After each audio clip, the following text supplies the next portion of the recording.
Well, welcome.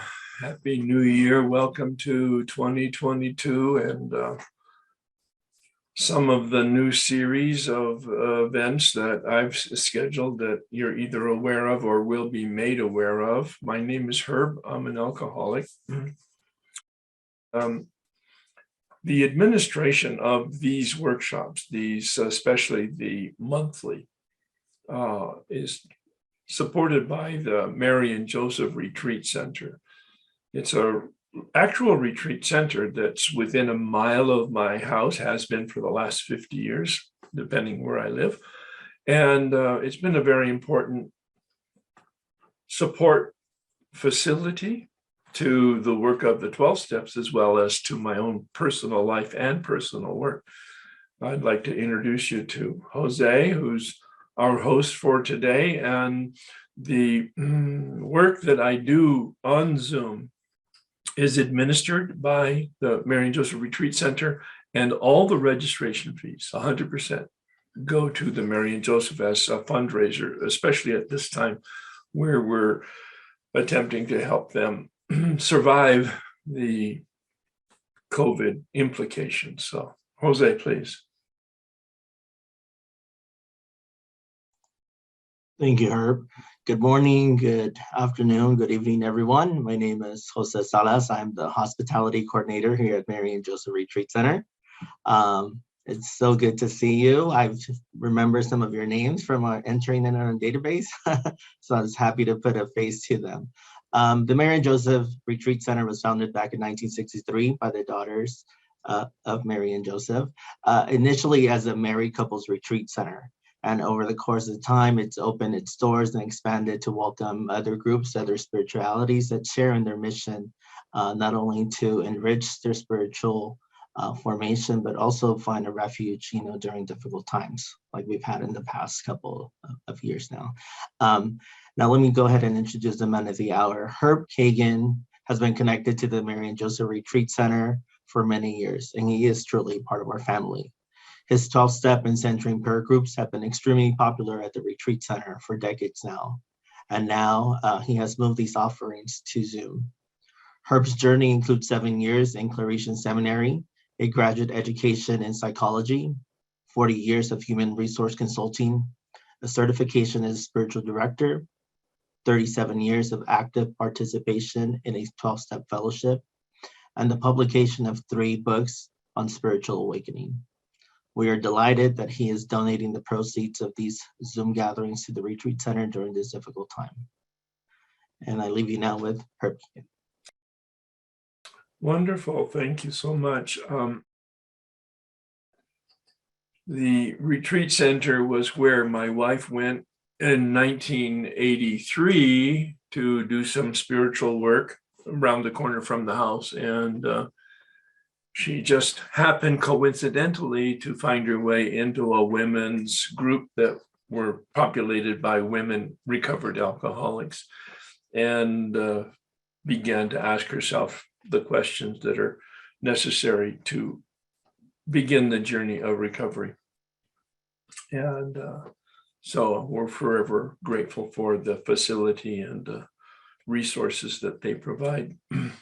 Today, we're going to be taking a journey of orientation, really. That's the purpose of today, is an orientation as to the traditions, what we're going to be looking at in each of the traditions, not as deep as it's possible to go, but and at least to give a flavor of and a texture to the traditions, not only as principles for the group practice, but the emphasis from my standpoint will be the implementation of the principles of the traditions into our personal lives. All right. So we're talking about the traditions. Something that's really not talked about much in the rooms in any knowledgeable, experiential way.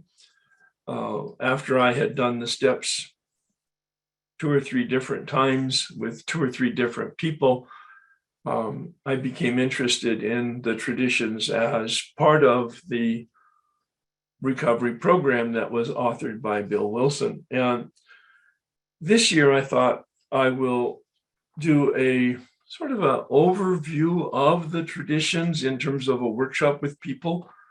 It is called a workshop, and we will share my sense of the purpose of the traditions, each of them, and the spirit of them. But it won't be a deep dive. I did that, and it's recorded, and that also will be in a podcast that's currently being edited and will be put on the YouTube within the next, by the end of this month, I'm assuming. And it took place a couple of years ago where I did a deep teaching on each of the traditions. It was a weekly workshop. And so we took one at a time.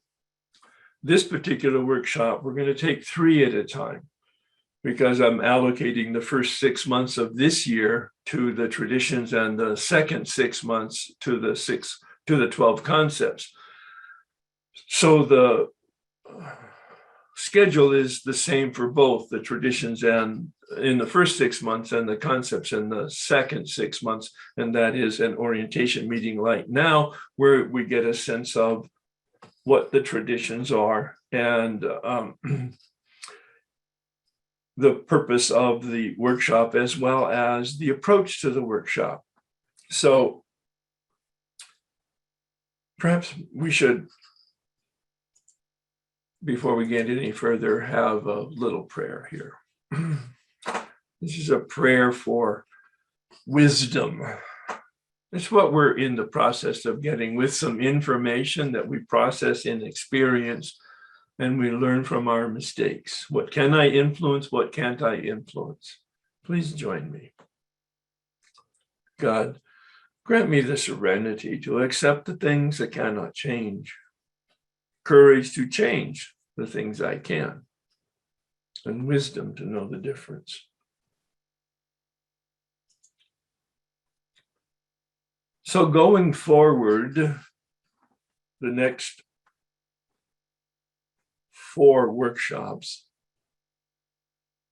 we'll be taking a look at 3 traditions each workshop. In February, we will look at traditions 1, 2, and 3, etc. Then in June, when we finish those 4 workshops, 3 at a time, we'll have an overview discussion about what we learned and what we experienced and how we apply them. Many people, in fact, most people, are not involved in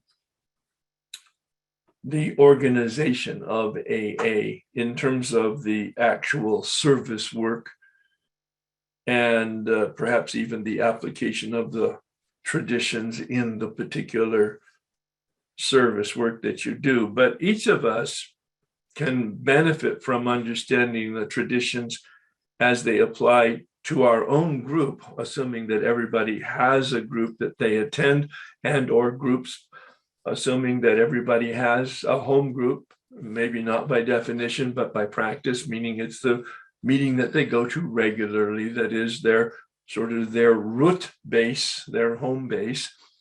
And it's really important from my standpoint to understand not only the letter of the law, which is interesting, but I much rather talk about the spirit of the guideline. There's no laws here. Bill said we don't need any laws. We don't need any regulations. There's only 2 disciplines in Alcoholics Anonymous. We don't need any laws. We don't need any disciplines external. There's only 2. One is God and one is alcohol. We're either going for one or we're going for the other. But at some point early on in the development of AA, I think it was probably 1936, 1937, Bill had got some success with establishing meetings in various states and cities and then countries even. And somebody came up to him and he said, well, what's going to prevent happening to this movement of Alcoholics Anonymous that happened to the Washingtonians? And Bill didn't actually know who the Washingtonians were. He said, well, I don't even know who. And so he learned about the Washingtonians 100 years earlier, coincidentally, almost literally 100 years earlier. A group of men had decided, in a saloon, of course, to stop drinking and that they would support one another. And they were incredibly successful. Within 4 years, they had 300,000 to 400,000 people in the 1800s with no radio, no TV, no method of mass communication. They had 300,000 to 400,000 people, the Washingtonians, and they were focused on helping people recover from alcohol. Now, if you contrast that, in 4 years, when Bill wrote the big book, 1939, there were less than 100 people that had 6 months of sobriety. In 4 years, AA had 100 people. And they had all the advantages of print and radio, and yet they had only 400 people. The Washingtonians 100 years earlier, with none of those communication advantages, had 300,000 to 400,000 people. In fact, it was such a large and recognized group that Abraham Lincoln addressed it at one point. The problem was that they got into personalities. They felt that if they would promote some people who had some prominence and some image, that it would foster their program. And what they found out was that it fostered people's egos. And that they were so successful with alcohol, maybe they'd try some other things like women's rights and civil rights and the laws and regulations with regard to alcohol. Well, as they distracted themselves with different activities and as they focused on promoting personalities rather than principles, it came apart, so that within 10 years, there wasn't an organization. And it had disappeared so dramatically that Bill Wilson, the founder of Alcoholics Anonymous, he was bright, he was brilliant, he was looking at the whole landscape. He had never heard of it. So that stimulated him. Oh, well, then I better think about how do we have this organization hang together? And that's where he began developing the principles, which he began writing about and publishing in the Grapevine, and then finally put it in book form. Now, the 12 and 12 came out of that. He was going to publish a book on the traditions, and some very wise marketing people said, well, nobody's going to buy a book on the traditions because they're boring. So why don't you write a commentary on each of the steps and package it?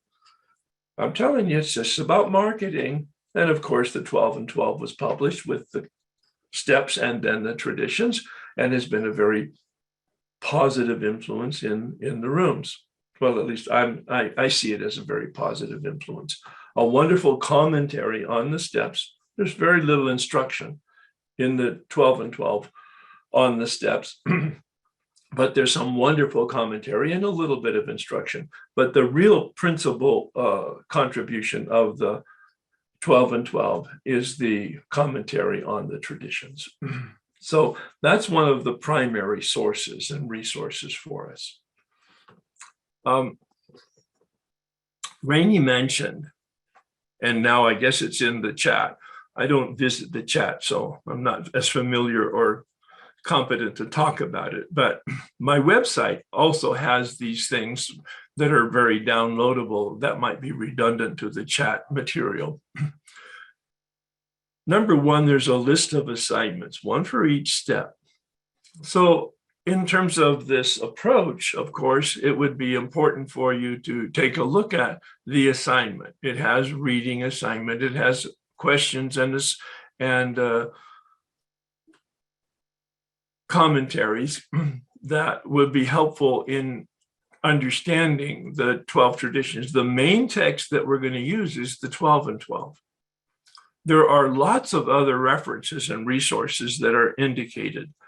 I'm not sure that that includes a list of the bibliography, but I am preparing a separate list of that, and that will go out within the next couple of weeks in terms of the bibliography. Dr. Bob and the Good Old Timers, AA Comes of Age is a principal one. There's a pamphlet put out by the GSO, Alcoholics Anonymous corporate office, that has the sort of a cartoon fashion, but it's actually quite good. It captures the spirit of each of the principles. There's also a checklist of questions that is put out by the GSO, which I'll make available at some point over the next couple of weeks also. One of the keys, and I may have just mentioned it, is listening to the teaching on the traditions that I did a couple of years ago, one a week, and that recording is being edited and will be available by the end of this month. So it's all in preparation. And in terms of this workshop, if in fact you focus on only the work in the 12 and 12, you will have accomplished a great task for yourself.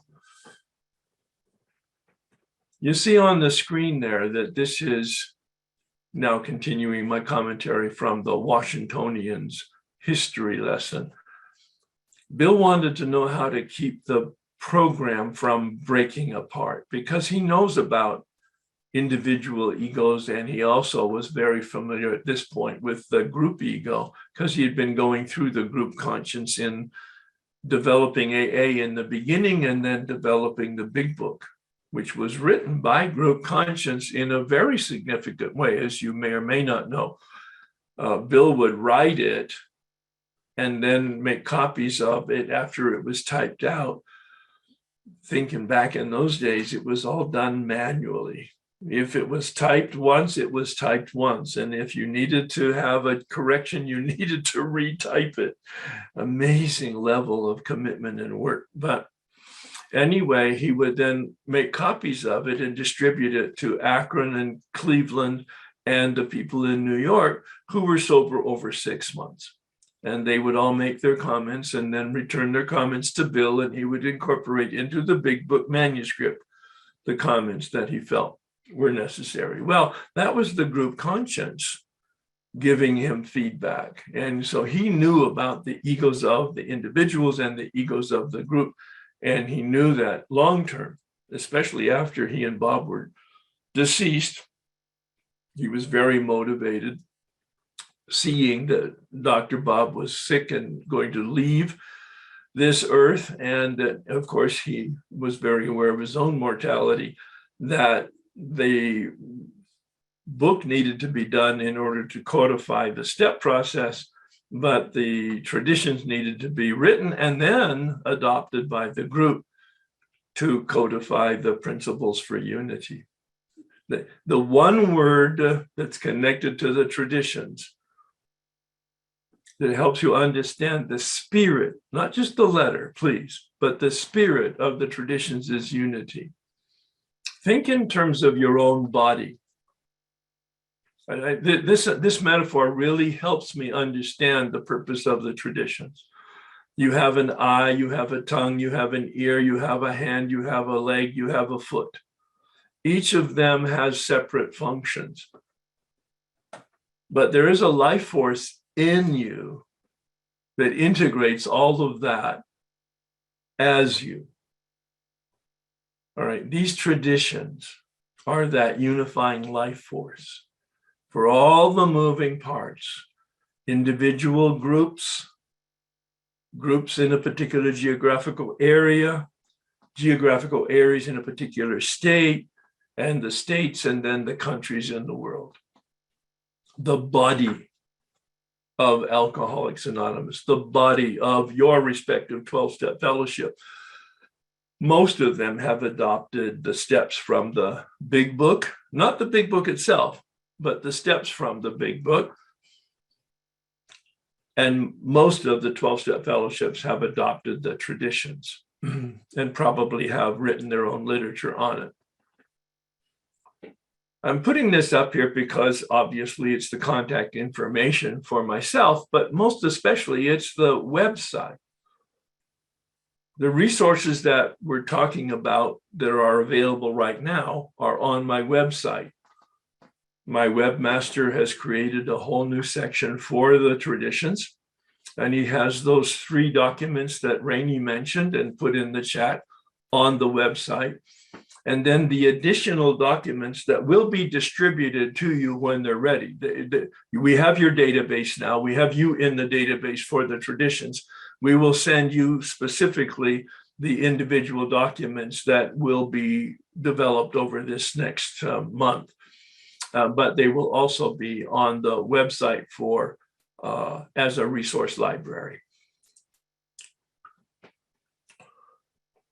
Those of you who have been with me for a while have seen some of the material, have heard some of my commentary, and I've adopted it and adapted it for this particular journey on the traditions. The questions are so much more important than the answers, and we'll be asking questions.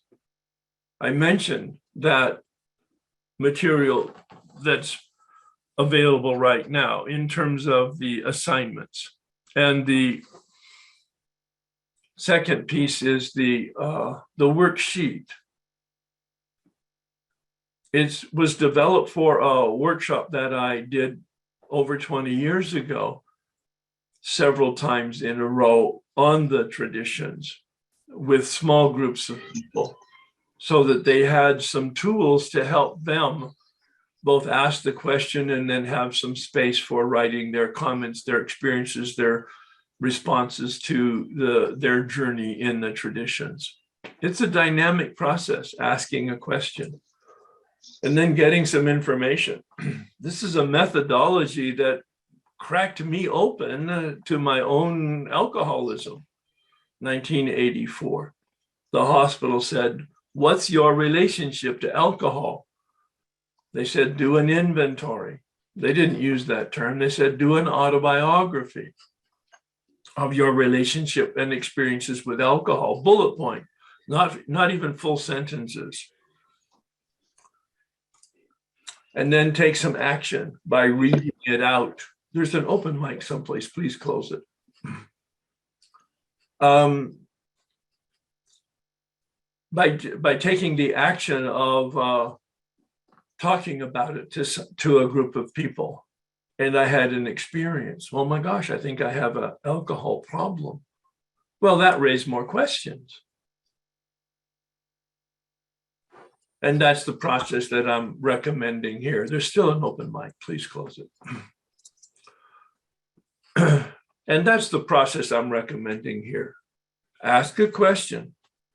But as Joe and Charlie introduced me to this pedagogy, this approach to learning, they said, treat the question mark as a stop sign. The question mark is a stop sign. Stop and ask the question, literally ask, pause. Don't just blow by it. California stop sign. Stop and pause and ask yourself the question. What does it mean? How does it apply to me? What's my experience with it?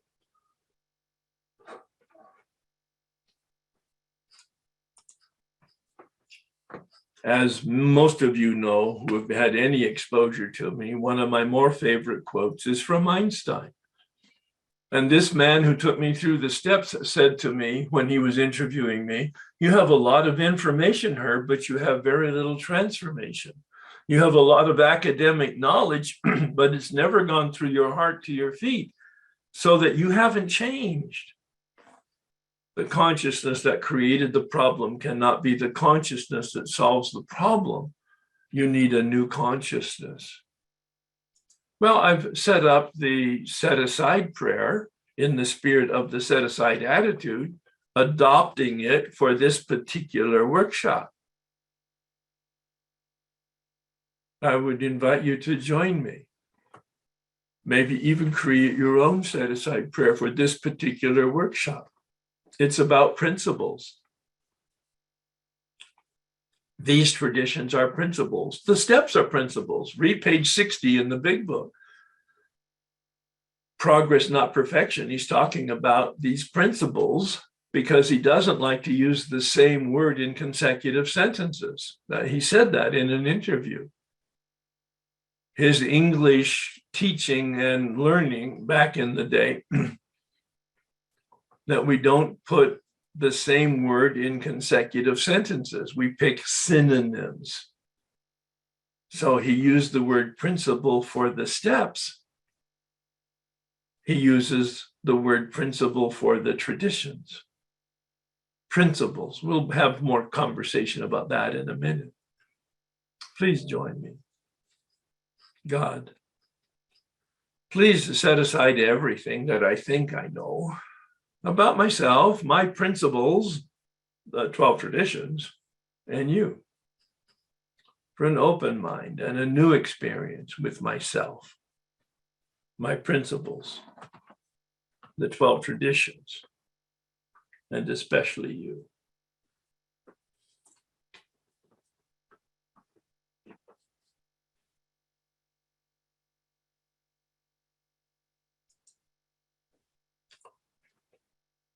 The traditions, Bill said, are very parallel to the purpose of the steps.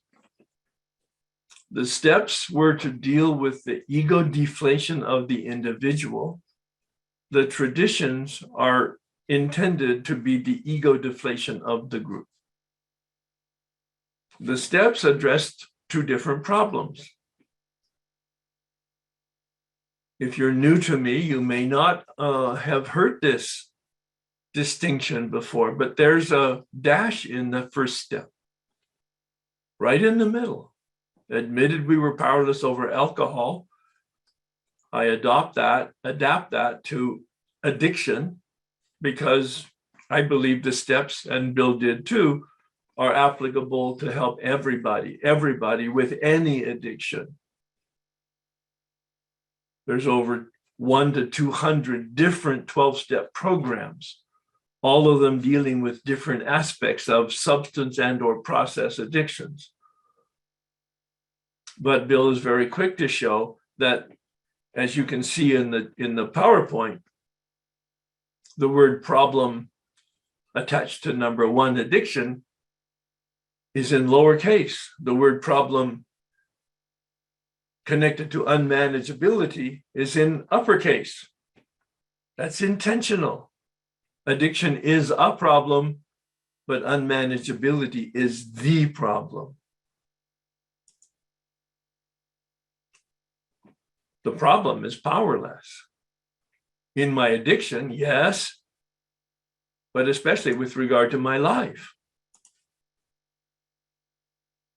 Unmanageability is the spiritual malady. This is what we're dealing with in the traditions, is the unmanageability of a group, in the same way that the individual is unmanageable. In the same way the individual has an ego, the group has an ego. Any of you who have been in group conscious knows that. They'll drive you crazy. They'll drive you to drink. Joke, hopefully. The solution in the 12 steps, of course, is a process. And you've heard me say my definition of spirituality. I'm trying to make it as concrete, as practical, as human, as demystified as possible. That's my goal. It's been my constant goal. I've become very conscious of it in the last 10 years, to demystify this process, this solution. Spirituality is a relationship. That's all it is. It's a relationship. Let's not adorn it with too much mystery. Although there is at the heart of it a whole bunch of mystery, that mystery of grace and willingness. But I like to see it as a relationship with power. I could put reality there. As you know, one of the synonyms I use for God is reality with a capital R. A relationship with myself, certainly, a relationship with other people, necessarily. But the heart of the matter for step 10, 11, and 12 are principles. Step 10 is about dealing with reality, the principles of life. Step 11 is about dealing with reality with a capital R. Power other than ourself, but available to ourself. And step 12 is to identify and incorporate and practice principles, the principles of reality with a small r, the principles of reality with a large R. These are not just cute and poetic comments that I'm making about capital and small and not capital. These will provide great insight into the body as one whole.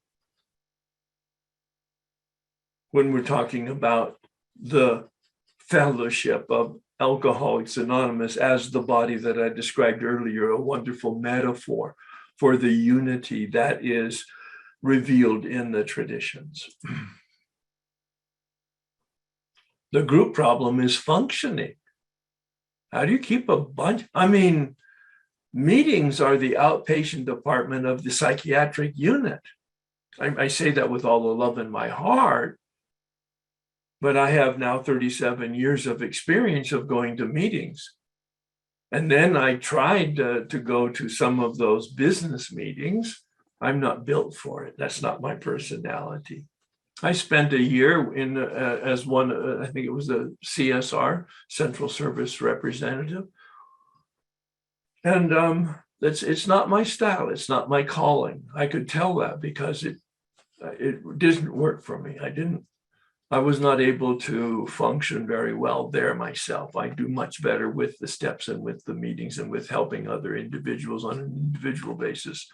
Thank God there are people that can handle the group conscience and the group dynamics in the various levels of internal service to Alcoholics Anonymous. Thank God for that. They keep us functioning in a very wonderful way. And that's one of the purposes of the traditions, is the functioning of the group. Of course, the concepts, which we'll look at in the second 6 months, those are the principles, again, 12 principles. Those are the principles for the functioning of the administrative unit, the nonprofit business functioning of an organization. It has, I mean, it goes down to such detail as job descriptions and organizational structure.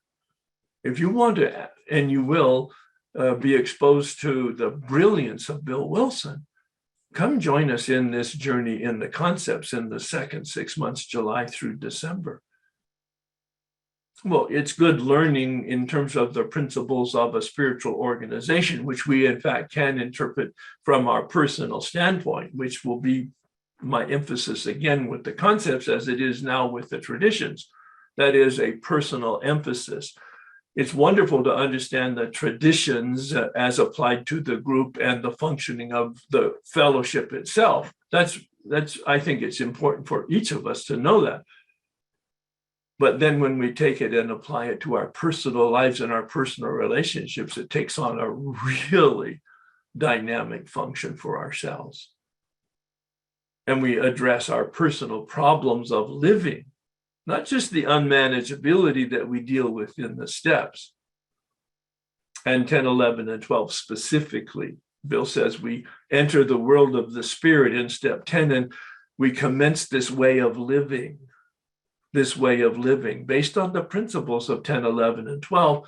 10, of course, which is a recap of steps 1 through 9. 11 and 12 are what I consider to be the spiritual coin of our personal growth.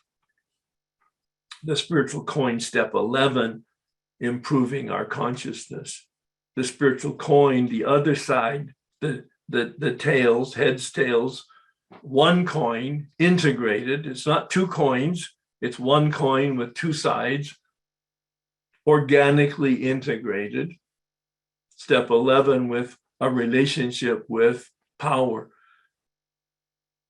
And step 12 with the practice of principles, especially in helping other people, principles for living.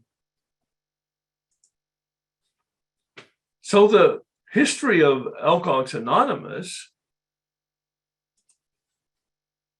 began in 1935 with Bill and Bob joining up to help other people. June 10th, Bob got sober, 1935. And Bill wrote the book with the group conscience, as I mentioned, published in 1939. They didn't have a plan. It developed organically, led by the Spirit. It's very clear when you read AA history.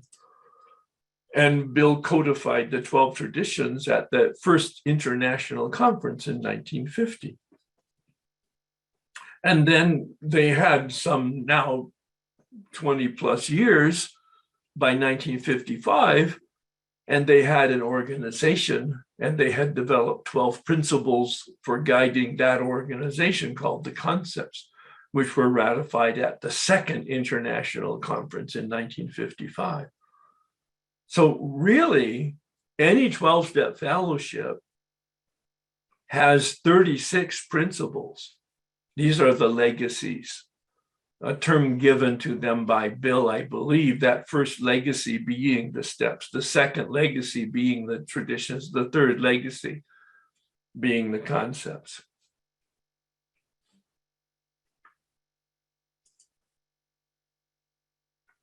Step 12 is to practice these principles in all our affairs.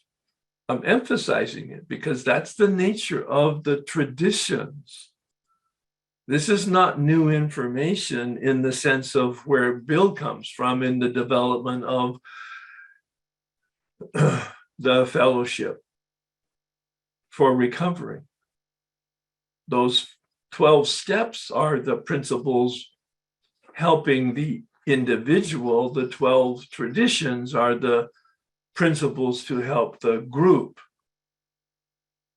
So what is a principle? It's a core value proposition. It's a guideline. I like to use two terms, guideline and guardrail. Guideline so that it is my value proposition, pointing the way and giving me a direction, a value proposition, the principle. You could go to my way of life document, and in the step 12 section, it's on my website. In the step 12 section, I have a list of principles. Now, I didn't create that from scratch. At the time that I originally started my workshops and began talking about principles, I did a lot of research about what have other people seen and put together as principles. And I looked at each one and I challenged each one and I developed each one or renovated each one based on my knowledge at the time and my current experience at the time. Every year in November, I review those principles to see that with my current knowledge each year and my current experience each year, is that still an accurate portrayal of those principles? And last year, as I mentioned to those of you who attended my workshop, I changed the approach to step 10 radically, the principles, because I saw that I hadn't been quite accurate, at least based on my perception last year, of the application of principles. And the words are really important because they communicate meaning from my standpoint. So I'm very meticulous, or I try to be very meticulous and careful with the use of my words.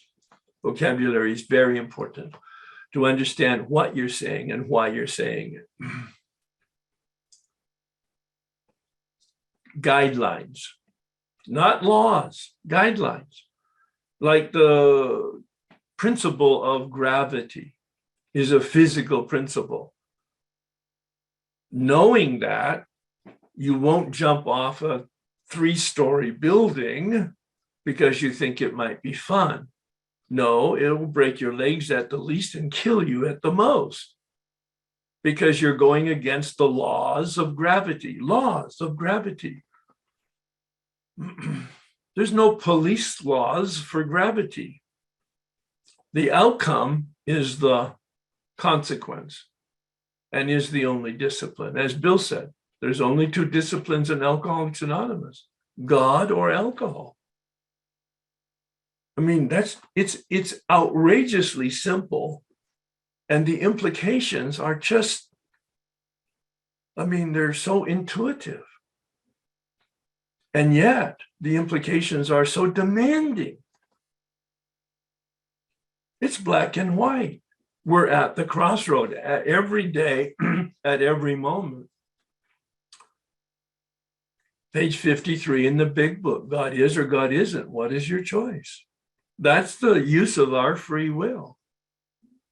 And as Bill said in step 11 in the big book, page 88, the ultimate and perfect prayer from my standpoint, thy will be done. With my free will, I choose to align myself with my understanding of reality. Thy will be done.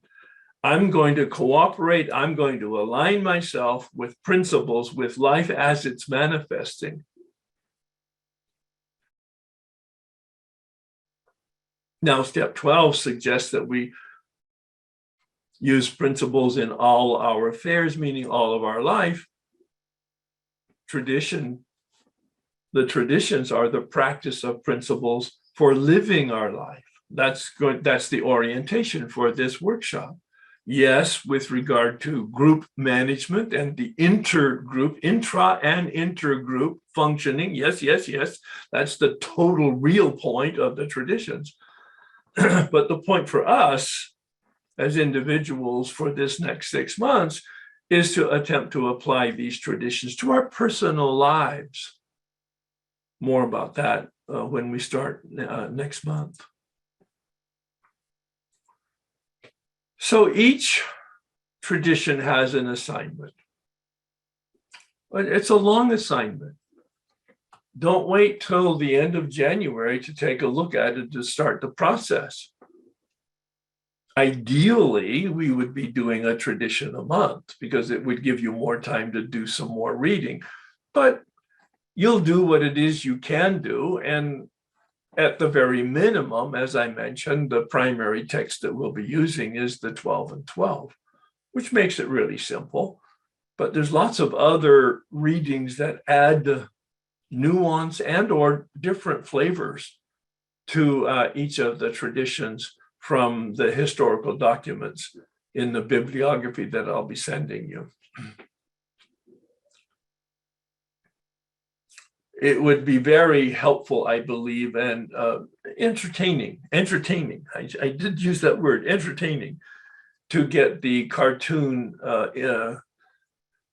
translation of the traditions that the General Service Office has provided us. And I don't know whether that's something that's probably in the website for the General Service Office, but it might be, and I'm sure somebody will confirm that. I've not researched that myself. I have the paper version, of course. But when you get the assignment and you're reading something, what did I read or hear? Ask yourself these questions, as I mentioned earlier. What does it mean? You see, when we're reading, read actively. Most of us read passively, and if we read a page or two and then close the book, we couldn't tell ourselves what we read. Because we read it, but we didn't really engage in it. We weren't really active and conscious of what we were reading. I'm suggesting that we read very proactively, very consciously, very intentionally. What does it mean? How does it apply to me? What is my experience? And then I've added this to it. What is the principle?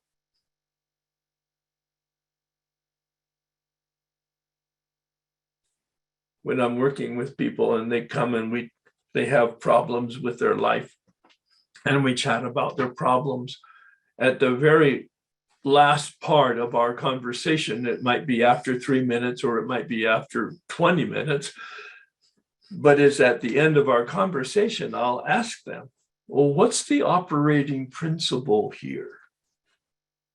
Because if you're disturbed, it's because you're going against the operating principle.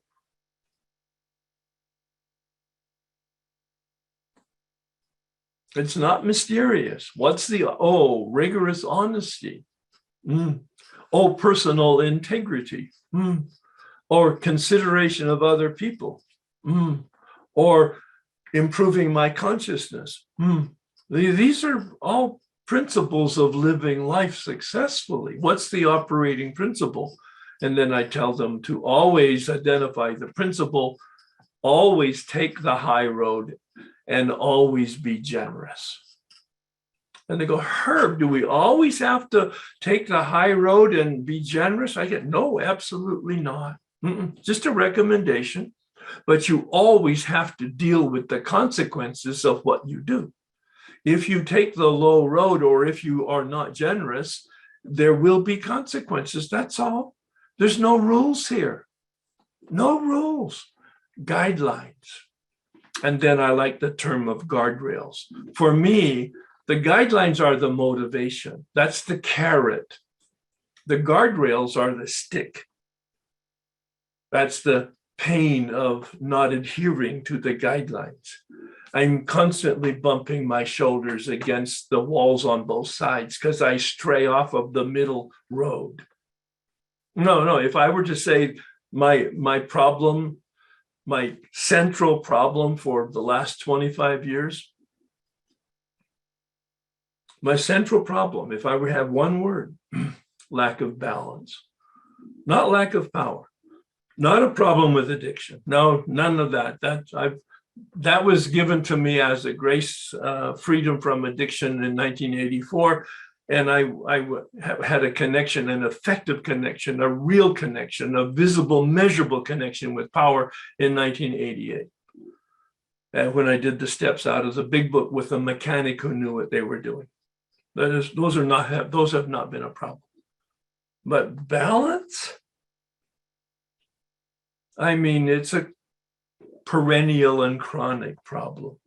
Balance. It's kind of entertaining as long as you have a sense of humor about it. And maybe that's the point.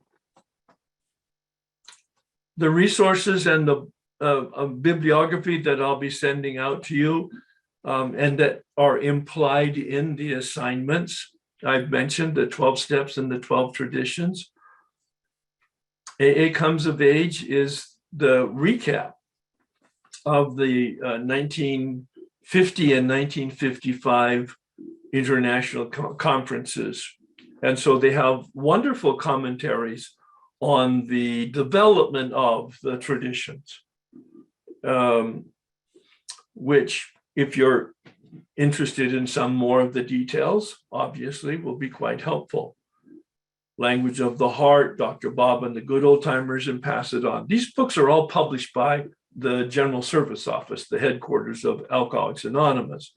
And they're all worthwhile. If you haven't read them, set them up as a goal if you're interested in just a little bit more of the flavor of the history.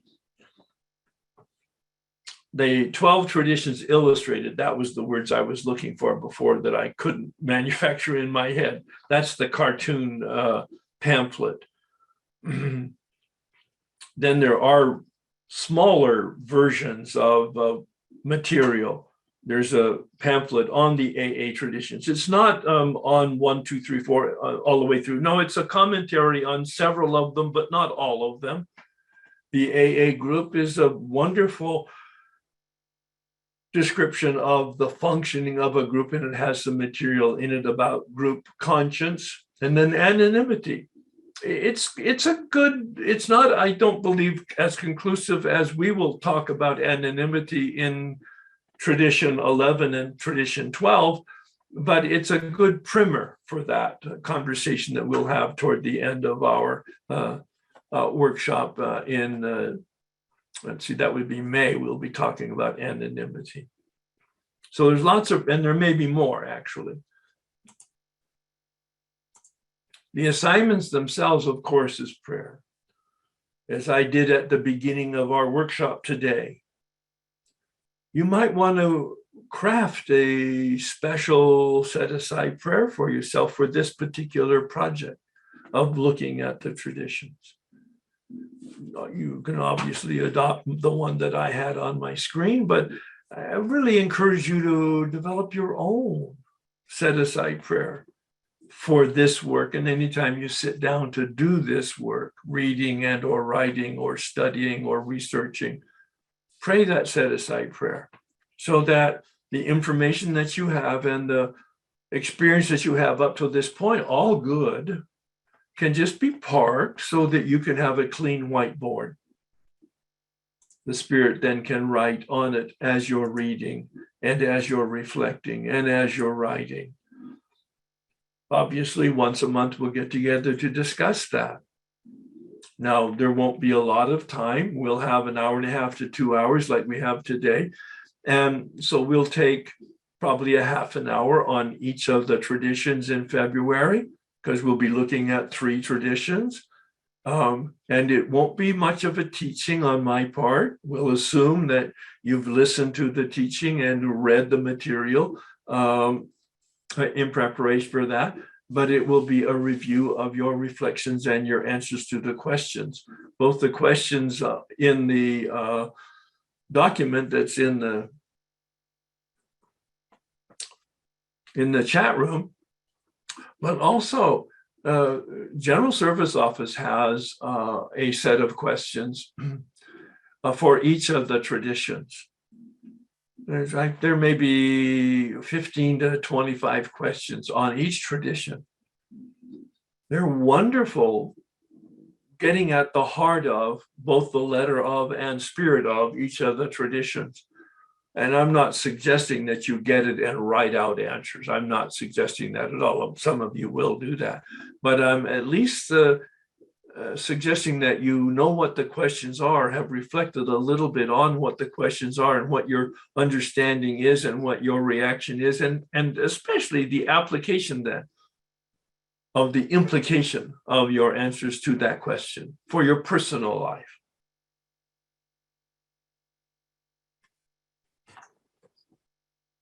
I said this is a workshop. Yeah, you may be saying, good Lord. Yes, there's no rules here though.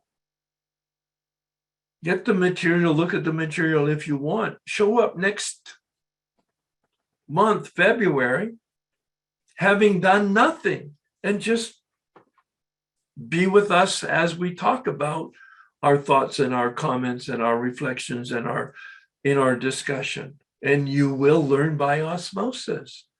So you'll do what it is you want to do, as I mentioned earlier, in terms of the man who said, you've got a lot of head knowledge, but very little experience or change. Come from your heart on this.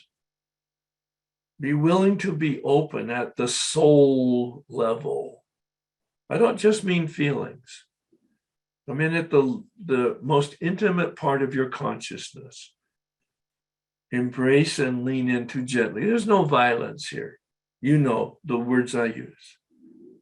Gentle, lean into, embrace, be open. At the same time, let's be practical. We're looking not just to have an academic exercise here. I'm encouraging you to apply the information. Ask and answer the questions. Where is my life not working, and what what application does what I'm learning here, both in my reading and in my listening, to my personal life in terms of the application of principles to my personal life? How effective have my efforts been up to this point? Of course, you've been encouraged to ask that question all throughout your exposure to me anyway. That's the key question. It's not about my thinking. It's not about my feeling. It's not about my doing. It's about how effective am I actually changing? Am I actually living the life that I aspire to live? Do I really want to change? What change would I like? And again, I've added this. What principles do I need? We all operate on principles, most of them unconscious. When I did the first fourth step, I discovered principles that I had ignored. That was embarrassing. But I also discovered principles that I wanted to have because I wanted to be, I thought I was, but I knew that was delusional, a decent human being. And I didn't have the principles of consideration and sensitivity to other people. I didn't have it. It had never occurred to me. But I knew that in order to be a decent human being, a normal, quote, whatever that means, human being, I wanted to be sensitive and considerate of other people. It doesn't come to me naturally. It's not the way I'm built for whatever reason. Yeah.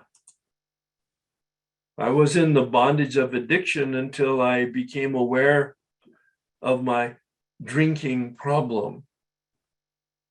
And at 4 years of sobriety, I became aware of my bondage of self. Notice the walls, the ceiling, the floor, all disappeared. Addiction was no longer the issue. And I was confronted with the delusion that I was a Renaissance man and that I was 100% responsible for it. And all I had to do was drop the bars and not be a victim and take full responsibility for my life. That's what this process is here. This process here is about developing a practice. I think I've written an article, a reflection on life as a practice. We practice principles. Practice, please practice. Please have the image of the toddler with the training wheels on the bike. That's how we begin our human life. That's how we begin our spiritual life. We have training wheels. Many times it's called our fellowship and our groups and our meetings. Mostly it's called our sponsor. Training wheels. I speak to my sponsor once a month now. Whereas in the beginning, I spoke to my sponsor at least once a day, and that was a requirement on his part. But the training wheels came off. Probably about 10 years of sobriety. But I believe accountability is the most important thing because we're practicing life. Obviously, step 10 is the beginning, Bill says. We commence this way of living as we clean up the past. We do inventory on a spot check basis when I'm disturbed. But what's the key word? What's the key question in step 10? Where am I disturbed? And underneath the disturbed, what's the key question? I'm going against reality. I'm out of alignment with principle. This is not rocket science. This is really straightforward stuff, but many people just don't understand that we're disturbed because we're out of alignment with reality. God has nothing to do with it, other than it is the resource for us. The first recommendation in the 10th step is to pray because we're powerless. But one of the key recommendations is that we talk to somebody about it because we're human. And we sit in the morning and we set the guidelines for the day. And at night, we sit again in meditation. There's an inventory at the end of step 11 in terms of its suggested practice. Where was I in alignment? Where was I out of alignment? It has both assets and liabilities in the inventory in step 11, but it's all about principles. Practicing these principles in all our affairs. Bill doesn't give us a list of principles, but he tells us in chapter 8 about our special relationship, and in chapter 9 about our family, and in chapter 10 about our work, and in chapter 11 about our community and our fellowship. Stay focused on what are these chapters all about. Bill doesn't highlight the principles, but he describes them, he models them for us. The principles connected to the steps for my individual life. That list that I talked about earlier is in my way of life document. These are the principles, are the core values that I see as connected to each of the steps. And I have a description of the action in that material, a much longer description and definition of the words. It might be helpful to you to have that as a potential meditation once a day, once a week, once a month, to take a look at a filter, to look through the lens at your life. What are the principles in the steps? We'll be looking at what are the principles in the traditions here so that we can practice the presence of power through the practice of prayer, through the practice of principles. See, this is all about practice. Life is a practice. I especially emphasize this for the perfectionists in the group. My exposure to people now lets me know that probably 20, 30, 40% of the people that are addicted and or attracted to recovery are perfectionists.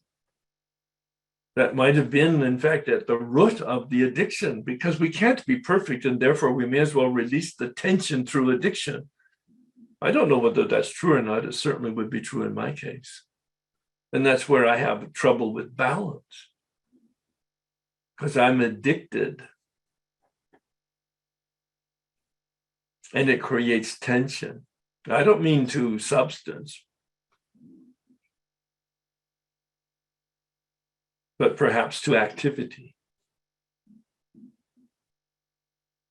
And we practice. It's very humbling, and yet it's very consoling. Oh, I just made a mistake yesterday. I forgot an appointment. No, this is real. Yesterday, I forgot an appointment. It's totally embarrassing. I don't make mistakes like that. Well, apparently I do. And the reason is that I was busy and distracted and whatever. So I called somebody this morning and I talked about it with them. As embarrassing as that was to reveal that I am not perfect. All of you who have been with me at any time know that's for sure. But we practice. Oh my God, it's so reassuring that I can say, oh yeah, I made a mistake, but it doesn't name me. I'm not a mistake. I went down a rabbit hole for about 15 minutes. So embarrassing. And then, fortunately, with the practice of coming out of the rabbit hole and seeing that that's very unproductive, it doesn't go anyplace and it doesn't help anybody, including myself, I took the 10-step recommendations. This is our way of living. Bill captures it wonderfully. Our way of life. Our head in the clouds. I believe that's step 11. I don't mean, how do you say, airy fairy, new age, anything. And I certainly don't mean poetry, although I love poetry and I love reflection and I love meditation and I love thinking artistically and creatively. But what we're talking about here is a relationship with spirit in terms of our consciousness, but keep it very practical, rooted in the ground. So Bill says, keep our head in the clouds, step 11, I believe, and our feet on the ground, step 12, meaning helping other people based on principles. Helping other people based on principles. This is the coin. I in the past have called it spiritual sobriety, but I'm coming to grips with perhaps new words for it, meaning emotional sobriety. Step 10 clearly for me is the tool of emotional sobriety, but perhaps it's a broader tool when you include steps 11 and 12 into emotional sobriety. Emotional sobriety is our ability to regulate our emotions and our behavior, to be conscious of our relationships with people and our consciousness of our relationship with life. All right, let's have some questions about this orientation. Going forward, simply put, there's some reading to be done. There's some questions to be asked, to reflect on, and to answer for yourself.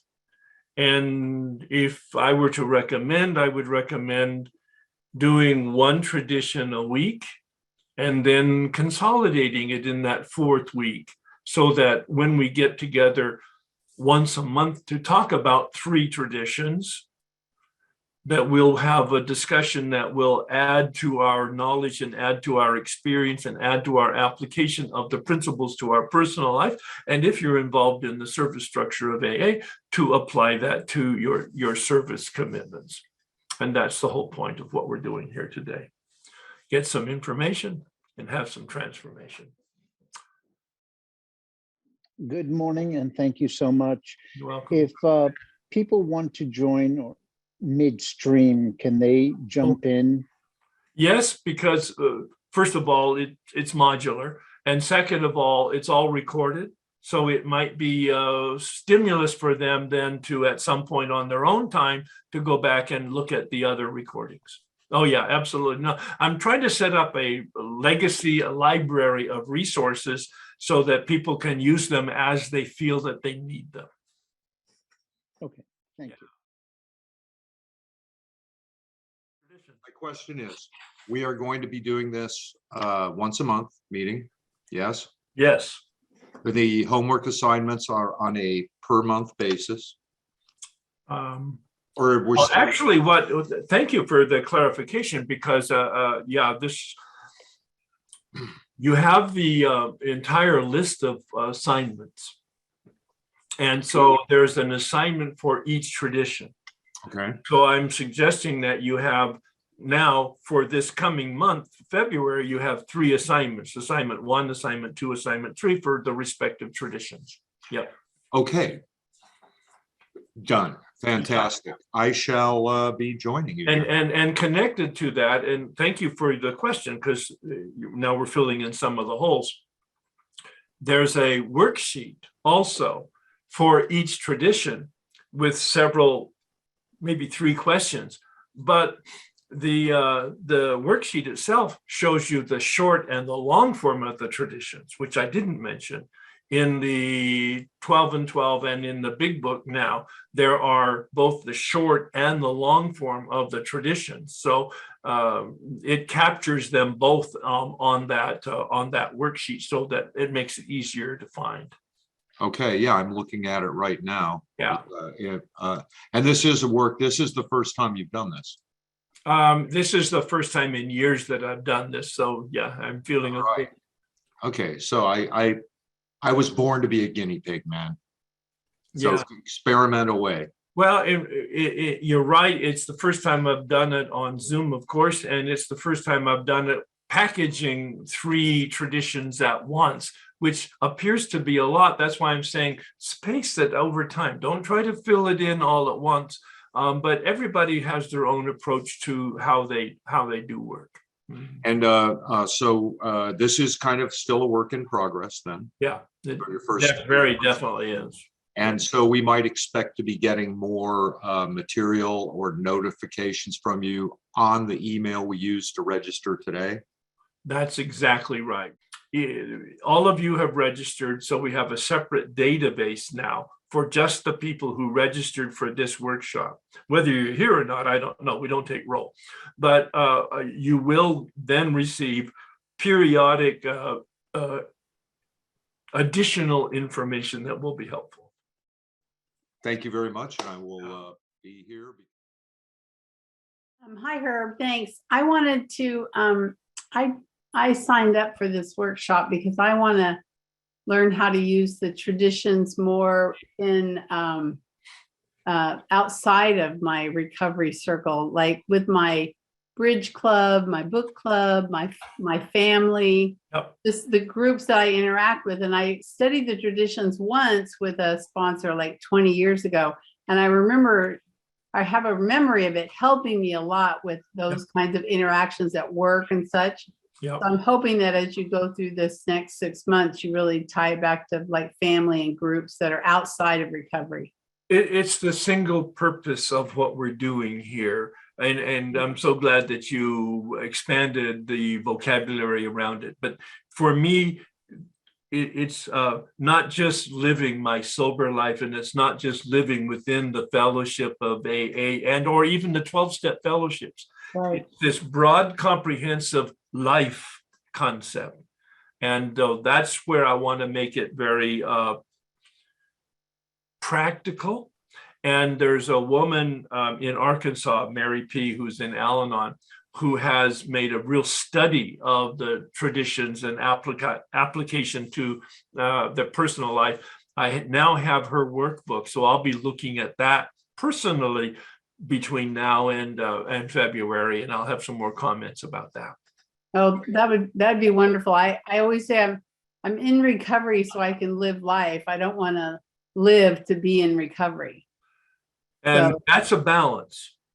See, that's a very healthy attitude and balance. And I've begun saying it more now to make it very clear, although, yes. I'll okay, super, good. I want to make sure I didn't have false expectations. No, I think, in fact, that's the bullseye. Okay, That's good. the bullseye target. If that's what we will be making an effort to focus on. Super, thank you. Thanks very much, Anne. You know, tradition meetings are poorly attended. There's not a lot of educational opportunities. So I'm just really excited to be hopefully able to provide this later. So you see what your motive was. Yes, I want it for myself to incorporate, but I also want to be able to help other people with it. I think there's the balance that each of us needs to come to. Some people will spend a lot of time in service, other people won't. But it doesn't matter because each one of us is called uniquely. But the balance is both for my individual growth and my contribution. Thank you. Just a couple of quick questions. I have heard, and maybe you have or haven't, the idea of service sponsorship. My service sponsor helps match me up, for example, with a good service position that suits. I'm a data person, so I was the registrar, and that was a good fit for me. I'm not the fundraiser or the PR person. Each one of us has a fingerprint. There never has been a fingerprint like mine. There currently isn't a fingerprint like mine. There never will be a fingerprint like mine. My fingerprint is absolutely unique. That's why the FBI uses it to identify people. Same with DNA. Your invitation to contribution is as unique as your fingerprint. Now, that's a very cool thought, that you have a very special gift. Father Dowling said this to Bill Wilson when he first met in 1940. He became his spiritual director. At the end of their first conversation, he said, Bill, you've been given a special and unique gift. If you don't use it, it will never appear again in the world. Yeah, think about that. Each one of us has that, not a burden, not a responsibility, but a gift and an invitation to contribute in a special way. Thank you for prompting that. I appreciate that.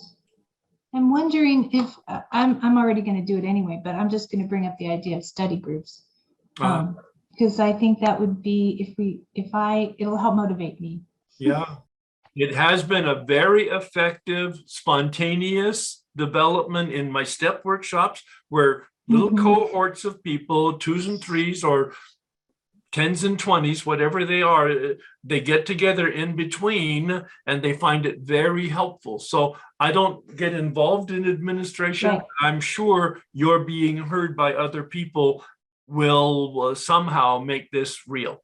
All right. That's kind of my plan, but I just want to thank you so much because it's needed. Thank you. Yeah, at the very least it's needed, and at the very most it'll expand our consciousness and our competencies. Thank you so much.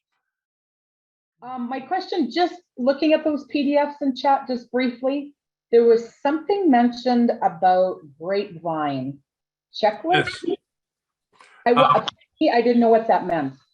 Well, the Grapevine is the magazine of Alcoholics Anonymous, and in one of their publications, they publish the traditions and the questions. And I did go to the AA website. It was very available through that. I will make sure that it's accessed and distributed, because I don't want people to have to work too hard to find it or get discouraged.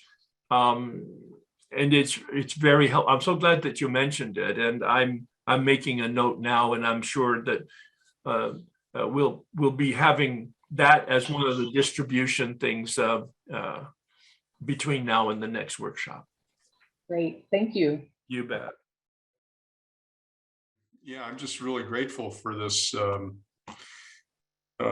traditions workshop, and I've been looking at getting more in service. Right now, I host one meeting a week, Zoom meeting, and through that, I'm looking to perhaps be more involved in the actual workings of the area that I participate in. I too find myself better at working individually with people than in group, but maybe this will give me some better skills to work in those group levels. And I really appreciate you. I've met you first in Redlands at a workshop at the retreat, and I've been with you several times at Big Bear, and so it's good to see you again. Thank And you. I was very jealous early on when you would have workshops in Palos Verdes, but there was no way to attend them because I live 100 miles away and all that traffic. So I'm sorry we had to do it through COVID, but I'm very grateful to. You know, one of the silver linings and one of the benefits of this whole experience that we've had is the robustness of the Zoom, and it's motivated me certainly to do what I've done in the last couple of years and to continue expanding it as we're doing here. So thanks for recognizing that. All right, guys, let's wrap this up. Bill in the big book says love and tolerance in step 10 as we enter the world of the spirit. Love and tolerance are our code. And that's good in terms of our own individual and step work. And love and service is the code in terms of our relationship with life. Love and service. It's been confirmed scientifically in all of the research that I've looked at, over 10 studies, 10 books, coming out of the University of Pittsburgh and the University and Harvard University on happiness. That anybody, excuse me, let me put it a different way. Anybody who wants to be happy, and that's their goal, will never be happy. Oh my God, really? Yeah, because happiness is not a product, it's a byproduct. It's a byproduct of our relationship with meaning broader than ourselves and our contribution to the community around us. Does that resonate with you as steps 11 and 12? It does for me. If you want to be happy, joyous, and free, embrace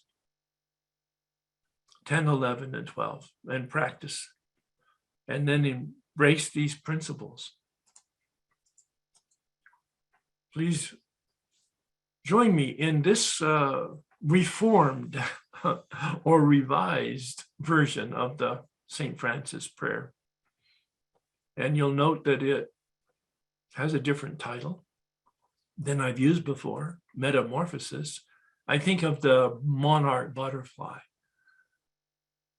Metamorphosis, a change, a transformation from an egg to a caterpillar, to a chrysalis, to a monarch butterfly. That's the process we're in. But at the end, I've also deleted eternal life. I deleted the term eternal.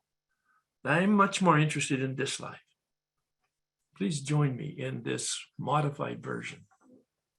Spirit of the universe, make me a channel of your peace, that where there is hatred, I may bring love. And where there is wrong, I may bring the spirit of forgiveness, that where there is discord, I may bring harmony, that where there is error, I may bring truth, that where there is doubt, I may bring faith, that where there is despair, I may bring hope, that where there are shadows, I may bring light, that where there is sadness, I may bring joy. Notice those are principles. Grant that I may seek rather to comfort than to be comforted. We're talking about attitude here. To understand than to be understood. To love than to be loved. We're talking about humility. For it is by self-forgetting that one finds. It is by forgiving that one is forgiven. It is by dying that one awakens to eternal, to life, old habits. It is by dying, that is that death of the false self, through the practice of principles, guidelines and guardrails, that one awakens to living life. Amen. Thanks, everybody. We'll see you next month, and we'll begin our journey in the traditions. Well, we'll continue our journey in the traditions. Thanks, everybody.